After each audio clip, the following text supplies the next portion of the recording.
Mes amis, bien le bonjour. Vous avez été nombreux à me contacter au sujet du dernier incident du Boeing 787 d'Air India. Ça circule dans les médias indiens, européens, médias sociaux, tout le monde en parle. De quoi s'agit-il? 1er février, on est à l'aéroport de Heathrow. On a un Boeing 787 de la dite compagnie, plein de passagers. Il s'apprête à décoller pour l'Inde. On a un vol long courrier. Et puis, ce qui va se passer, c'est que les pilotes constatent à 2 reprises que le switch principal du moteur gauche, hein, c'est un gros switch qui permet d'éteindre le moteur, eh bien, ce qu'il fait, c'est qu'il revient pratiquement, il suffit de le toucher et il revient vers la position off. Bien entendu, ceci cause l'arrêt du moteur à 2 reprises. Alors, on a, pour prouver donc la véracité de cet incident, on a un document écrit de la main des pilotes. Donc il y a un document qui circule. On a le texte qui dit d'abord, premièrement, il dit que l'avion tire à gauche. Ça, c'est probablement quelque chose qu'ils ont constaté en vol. Il faut voir ce qui se passe, peut-être un compensateur de direction qui n'est peut-être pas complètement configuré pour être neutre ou qui n'est pas aligné. Après, deuxième position, ils disent cette histoire qu'au sol, ils ont eu 2 fois ce problème.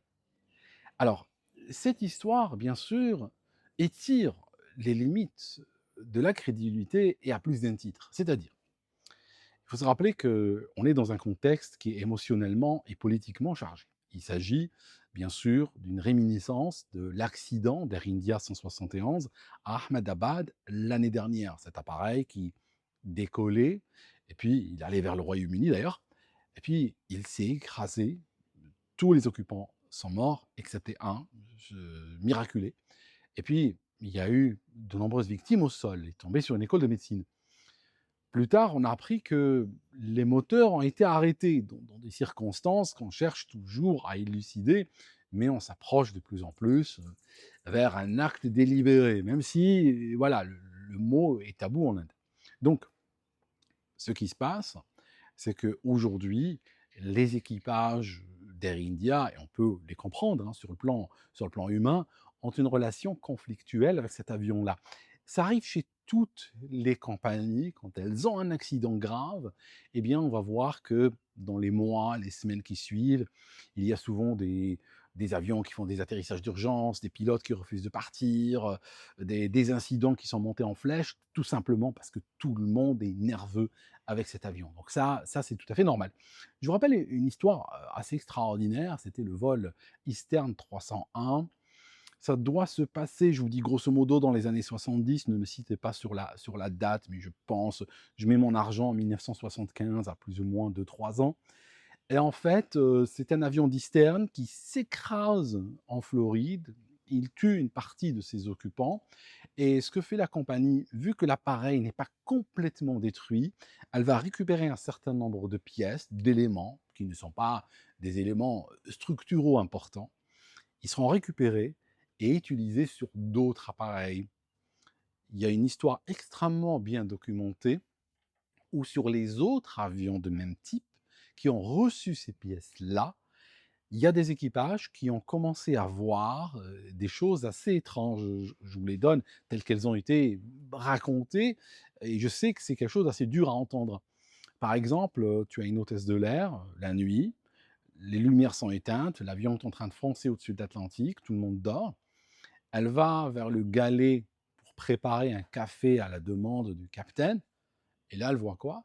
Elle voit une hôtesse de l'air debout qui la regarde alors qu'elle sait que celle-là est décédée dans l'accident. Donc elle n'a aucune raison d'être là. Il y a eu des cas, par exemple, où on voit quelqu'un en uniforme qui dort dans la dernière rangée qui est censée être vide sur ce vol.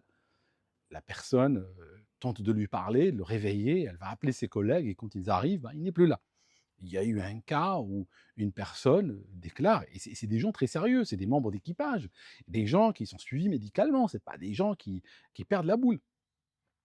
Dans la nuit, elle ouvre le rideau d'un hublot et elle voit de l'autre côté quelqu'un qui la regarde et c'est le capitaine du vol qui s'est écrasé, le capitaine est mort. Et ça, on voit bien que sur le plan logique, sur le plan matériel, ça ne tient pas la route. Si tu as un avion qui est à l'altitude de croisière en train de voler à Mach 0,80, il est peu probable, que tu as quelqu'un de l'autre côté, dehors, en train de te regarder. Ce n'est pas possible, d'autant plus que la personne, on sait qu'elle est déjà morte il y a quelques mois. D'accord? Donc, il y a des fois des relations conflictuelles qui se développent avec un certain type de matériel suite à des accidents. Ça a été largement documenté. Imagine-toi, tu es pilote, tu es hôtesse de l'air, tout ça, puis tu vois tes collègues avec lesquels tu as travaillé hier, tu vois un avion que tu as piloté la semaine dernière s'écraser à la télévision.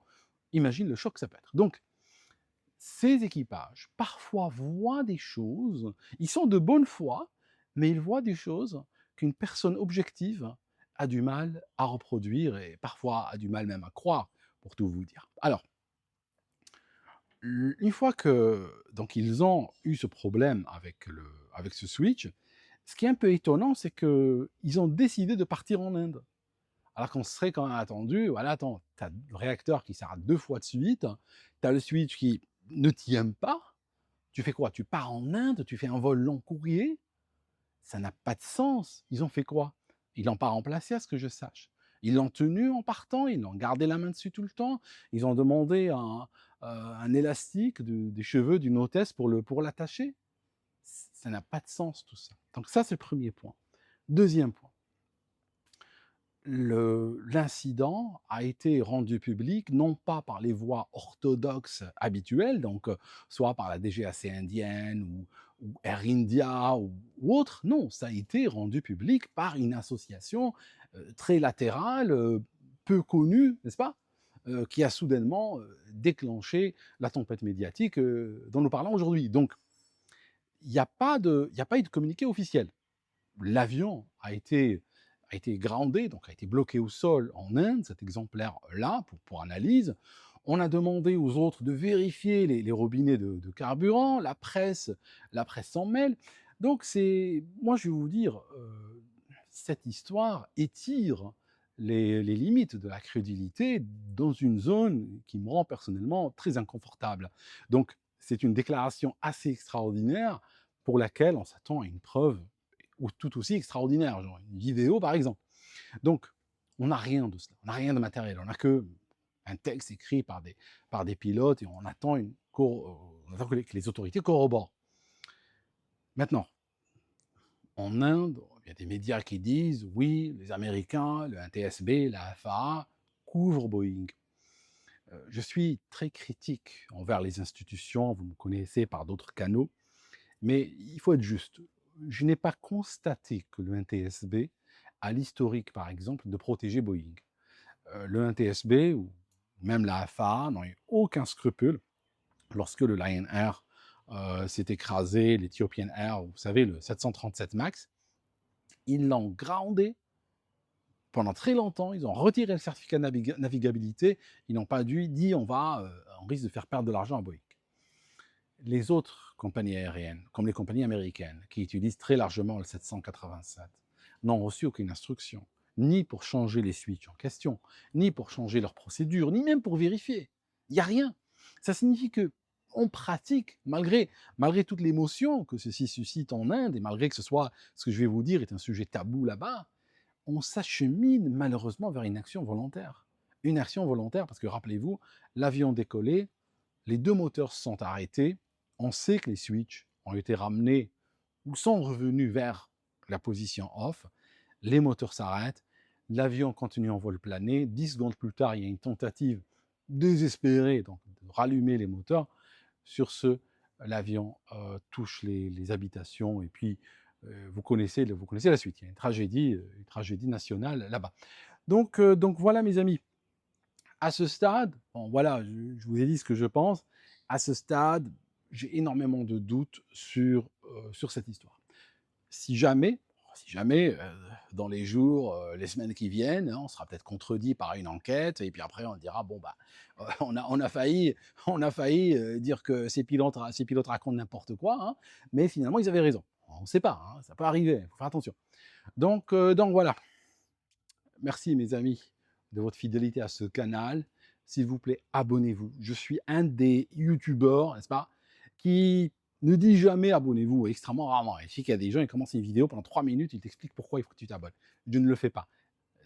la conséquence, c'est que le compteur des abonnements est pratiquement figé.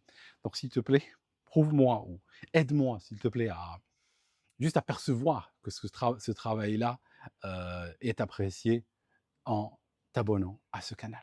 Et puis moi, je fais d'autres vidéos. À très bientôt.